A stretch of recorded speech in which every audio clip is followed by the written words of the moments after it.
Most of this course is shot in the editor WebStorm, but you might be using something like VS Code and you might be wondering, well, how can I do some of the same things in VS Code? For example, if we wanted to pop a little breakpoint in here and run the debugger for our test, just like we did earlier.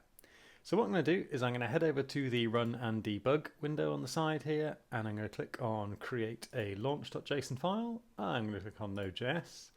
And then we see we've got a basic configuration for launching Node, and it's going to launch our test program. But actually, this isn't the configuration we want for the debugging we're going to do. So let's clear that off and click on Add Configuration on the bottom right. And we're going to say Attach to Remote Program. I'm going to change the address here to localhost because it's going to be running on our machine, and we can get rid of the remote root and give that a save. You can now see that we've got attached to remote up here in our little run and debug section.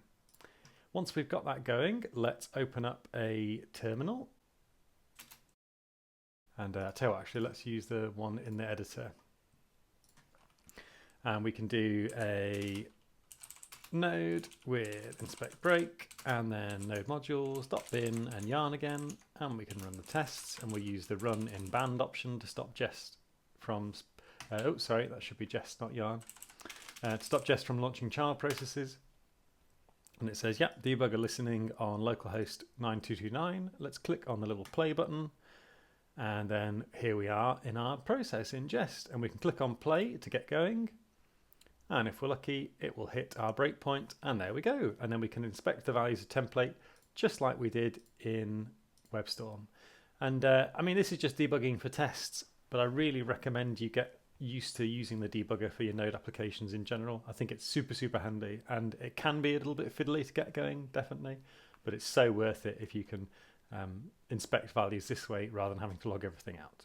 So just a little bit of an aside of how we could do the equivalent debugging in VS Code. We went to run and debug configurations, we got ourselves a launch.json, we added a configuration to attach to a remote program, we changed the address to localhost, we took away the remote root because we're not using it, and then we started a program under test here, which in this case is Jest, with the inspect-brk option of Node to open up a connection or availability of a connection for a debugger to wait before we run any of the code itself, and then we ran Jest with run in band to not launch any child processes.